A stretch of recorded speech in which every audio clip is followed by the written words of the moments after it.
जाके एक पेड़ के नीचे बैठ गई। दोनों को झगड़ते देखकर आए बंदर मामा आए दोनों का झगड़ा शांत करने के लिए।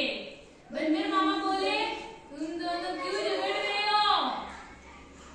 तो ये दोनों बोले कि हम तो रोटी के लिए झगड़ रहे हैं। तो बंदर मामा ने बोला, तुम शांति रखो, मैं तुम्हें रोटी खिलाता हूँ। तो बंदर मामा ने कहा, मैं तुम्हारा झगड़ा सुलझाता हूँ। अब ये बंदर मामा ने कहा, मैं एक तराजू लेके आता हूँ। क्या लेके आता हूँ? दो टुकड़े किए, रोटी की आधी उसमें रखी और आधी उसमें रखी। तो ये बिल्ली बोली, इसमें तो ज्यादा रोटी रखी है और इसमें तो कम रखी है। तो बंदर मामा बोले, ठीक है, इसमें ज्यादा है ना तो मैं थोड़ी सी खा लेता हूँ। बंदर मामा ने थोड़ी रोटी खा ली। उसके बाद में ये बिल्ली बोली कि इसमें तो ज्यादा रोटी है, मेरे में तो कम है। फिर बंदर मामा बोले वापस, ठीक है, मैं खा लेता हूँ थोड़ी और। ऐसे करके फिर इसकी थोड़ी खाई, इसकी थोड़ी खाई, इसकी थोड़ी खाई, इसकी थोड़ी खाई, ऐसे कर करके पूरी रोटी तो बंदर मामा ने खा ली। अब दोनों बिल्लियां ऐसे ऐसे मुंह देखने लगी बंदर मामा का, और बंदर मामा तो वहां से भाग गए खा के। 9 तो 11 हो गए।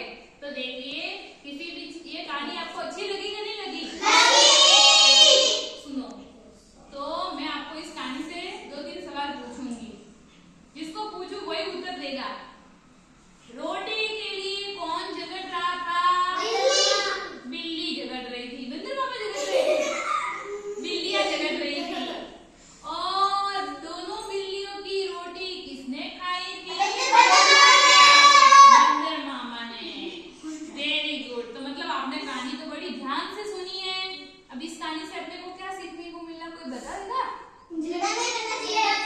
झगड़ा नहीं करना चाहिए। देखो, कोई भी मिल बांट के खाना चाहिए। ऐसे कैसे, जैसे कि आपके घर पे कोई खाने की चीज है या कोई कुछ भी खाने की चीजें रहती है, आपसे बड़े को तो पता होगा कि आपको क्या करना है, देना है, कैसे देना है। आपसे छोटे भाई बहन है, उनको आप देते हो तो कभी तूने तो ज्यादा लिया है, मैंने तो थोड़ा लिया है। तो ऐसे नहीं करना है। मिल बांट के कोई भी चीज है वो खाना चाहिए। कोई भी खाने की चीज है वो अपने भाई बहनों से मिल बांट के, भाई स्कूल में भी किसी के साथ में मिल बांट के खानी चाहिए।